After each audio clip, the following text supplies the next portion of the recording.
Hi, I'm Kayla Simon, and this is another speech. This is my tribute speech.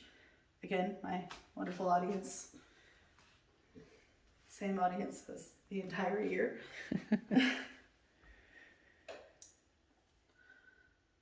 Think about who in your life you consider to be a hero. Many people, the first thing that comes to their head might be the Marvel Universe, or if you're weird, the DC Universe. Some people think of Martin Luther King, Nelson Mandela, or Greta Thunberg. And while these people are definitely some that should definitely be considered heroes, I want to talk about the modern day heroes of right now. These modern day heroes, and those that need far more recognition than they receive in their lives, are the healthcare workers. These people work tirelessly every day of their lives to save lives. Healthcare workers risk their lives every day to make sure that those that need dire help are receiving the treatment that they need. They have given up their families and lives to continue their jobs, and even without the pandemic, they're the people that save lives every single day. The first thing that I want to talk about is that these people risk their lives every day for people that they don't even know. The COVID-19 pandemic has had an immeasurable effect on healthcare workers of the world. At the beginning of the pandemic, there was an enormous shortage of personal protective equipment among healthcare workers throughout the world. This led to people having to go without PPE or even reusing PPE during their shifts, which led to higher exposure. According to the World Health Organization, between January of 2020 and May of 2021, there were approximately 3.45 million deaths that were caused by COVID-19.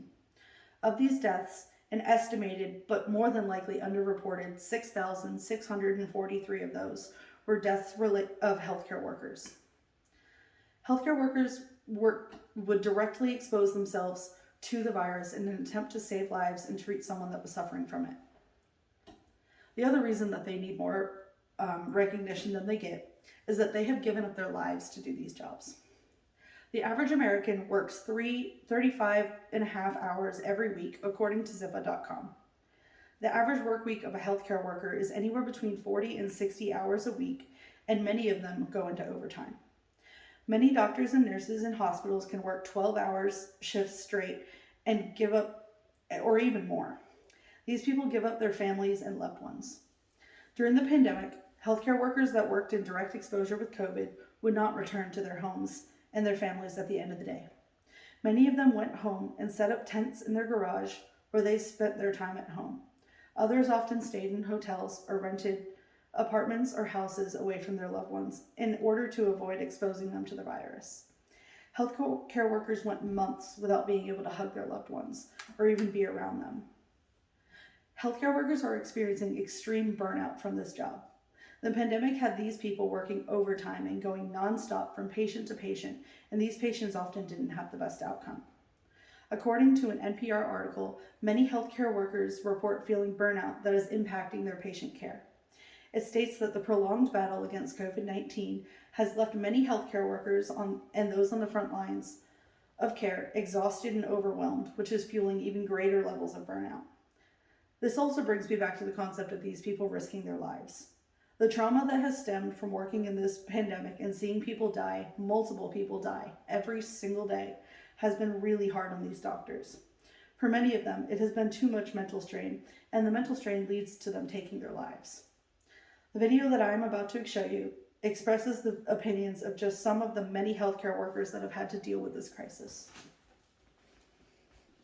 Years, and I've never experienced burnout like this. On the front lines, healthcare workers are exhausted, overwhelmed, and at times angry at an American public that is only half listening. I hope that the last moments of your life don't look like this. Because this is what you'll see at the end of your life if we don't start wearing masks. We're understaffed. We have so much on our plates as nurses. With coronavirus cases now over 13 million and continuing to climb, up in 44 states in the past 2 weeks, roughly 90,000 Americans are hospitalized, ICUs are overwhelmed. It's not entirely clear to us that we're going to be able to move personnel from cool spots to hot spots because the hot spots are everywhere. According to federal data, by the end of the week, 22% of hospitals, nearly 1,400, expect to face a staffing shortage. One of the plans in Utah is to open up one of our big event centers as a hospital. Well, where are the doctors coming from? You can't just pick up medical professionals at the grocery store when you're in need of staff. In a September survey, nearly 1 in 4 physicians said they know a physician who committed suicide. 58% expressed feelings of burnout. Healthcare workers are surrounded by dying patients. Then we had to decide to take the accident away. That was really hard. That was hard. And healthcare workers are sacrificing their own lives. Are willing to. Aside from this, healthcare workers outside of the pandemic still work every day to save lives. Pandemic aside, healthcare workers are still some of the most important workers in our world. According to an article by the U.S. National Library of Medicine for the National Institute of Health, the healthcare industry is one of the most hazardous environments to work in. Employees are constantly exposed to a variety of health and safety hazards over a course of a day. Because of the many different people that the healthcare workers come in contact with every day, they are at a much higher risk of getting injured or exposed to illnesses and diseases like HIV or AIDS or other airborne viruses. Healthcare workers are the most essential workers that we have. They work tirelessly every single day to save lives, and that is why these people are the true modern heroes. Thank you.